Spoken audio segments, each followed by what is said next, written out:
കേരള രാഷ്ട്രീയത്തിൽ ലൈംഗികതിക്രമ ആരോപണങ്ങൾ ഒരു പുതിയ കാര്യമല്ല. എന്നാൽ ഇത്തരം വിഷയങ്ങളിൽ ഇടതുപക്ഷ സർക്കാരിന്റെയും CPM-ന്റെയും നിലപാടുകൾ എപ്പോഴും വലിയ ചർച്ചകൾക്ക് വഴിയൊരുക്കാറുണ്ട്. അടുത്തിടെയായി സൈബർ ഇടങ്ങളിൽ ഒരു ചോദ്യം വ്യാപകമായി ഉയരുന്നു. ശശി, AK ശശീന്ദ്രൻ, PK ശശി, തോമസ് ഐസക്, ഗണേഷ് കുമാർ, മുകേഷ് ഇവരും കോഴികളല്ലേ? ഈ ചോദ്യം ഉയരുന്നത് വെറുതെയല്ല. സ്വന്തം പാർട്ടിക്കാരെ സംരക്ഷിക്കാൻ ഒരു നിലപാടും പ്രതിപക്ഷത്തിന് മറ്റൊരു നിലപാടും സ്വീകരിക്കുന്ന CPM-ന്റെ ഇരട്ടത്താപ്പ് തുറന്നു കാട്ടുന്നതാണ് ഈ ചർച്ചകൾ. ഒരു വശത്ത് യൂത്ത് കോൺഗ്രസ് നേതാവ് രാഹുൽ മാങ്കൂട്ടത്തിനെതിരെ ആരോപണം ഉയർന്നപ്പോൾ കോടതി വിധി വരുന്നതിന് മുമ്പേ അദ്ദേഹത്തിന്റെ MLA സ്ഥാനം രാജിവെക്കണമെന്ന് CPM സംസ്ഥാന സെക്രട്ടറി MV ഗോവിന്ദൻ ആവശ്യപ്പെട്ടു. ഈ നിലപാട് രാഹുൽ മാങ്കൂട്ടത്തിനെതിരെയുള്ള വിമർശനമായി കാണാം. കാരണം യുവ നേതാവിൽ നിന്നും കൂടുതൽ ഉത്തരവാദിത്ത ബോധം സമൂഹം പ്രതീക്ഷിക്കുന്നുണ്ട്. ഇത്തരം ആരോപണങ്ങൾ ഉയർന്നു വരുമ്പോൾ അത് പൊതുപ്രവർത്തനത്തിന്റെ വിശ്വാസ്യതയെ തന്നെ ചോദ്യം ചെയ്യുന്നു.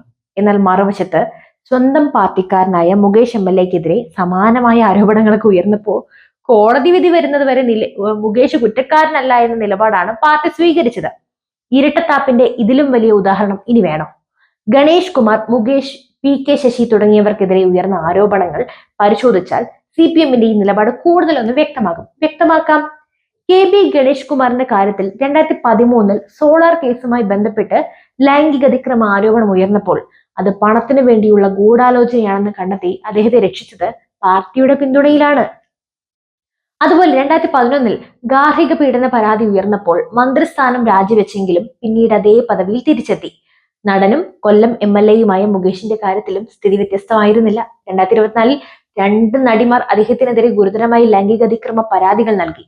പോലീസ് കേസെടുക്കുകയും ഡിജിറ്റൽ തെളിവുകൾ അടക്കം സമർപ്പിച്ച് ചാർജ് ഷീറ്റ് നൽകുകയും ചെയ്തിട്ടും MV ഗോവിന്ദൻ മുകേഷിനെ ന്യായീകരിച്ചു. കോടതിയുടെ വിധി വരുന്നതുവരെ മുകേഷ് MLA ആയി തുടരും, ഇത് അദ്ദേഹം ഉറക്കെ പ്രഖ്യാപിച്ചു. എന്നാൽ ഇതേ നിലപാട് എന്തുകൊണ്ട് രാഹുൽ മാങ്കൂട്ടത്തിന്റെ കാര്യത്തിൽ അവർ സ്വീകരിച്ചില്ല?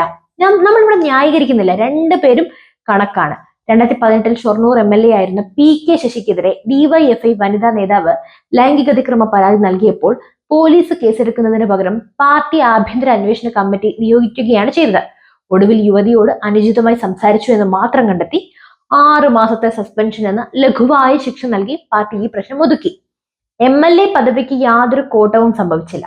സ്വന്തം നേതാക്കളെ സംരക്ഷിക്കാൻ പാർട്ടി അന്വേഷണങ്ങൾ നടത്തുകയും നീതി വൈകിപ്പിക്കുകയും ചെയ്യുന്ന CPM-ന്റെ രീതി പൊതുസമൂഹത്തിന് മുന്നിൽ ചോദ്യചിഹ്നമാണ്.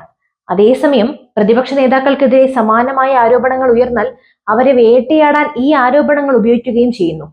സിനിമാ മേഖലയിലെ പീഡനങ്ങൾ അന്വേഷിക്കാൻ ഹേമ കമ്മിറ്റി റിപ്പോർട്ട് നൽകിയിട്ടും രാഷ്ട്രീയക്കാർക്ക് പ്രത്യേക പരിഗണന നൽകുന്ന ഈ രീതി ജനാധിപത്യത്തിനും ഭരണഘടനയ്ക്കും യോജിച്ചതാണോ? സഖാക്കളെ, നിങ്ങൾ ഒന്നും മനസ്സിലാക്കണം. തെറ്റ് ചെയ്യുന്നത് ആരായാലും അവർ ശിക്ഷിക്കപ്പെടണം. അതിൽ പാർട്ടി മുഖം നോക്കിയുള്ള നിലപാടുകൾക്ക് ഒരു സ്ഥാനവുമില്ല. പൊതുജനം കഴുതകളല്ല. നിങ്ങളുടെ ഇരട്ടത്താപ്പൊക്കെ മനസ്സിലാക്കാനുള്ള ബുദ്ധി എല്ലാവർക്കും ഉണ്ട്.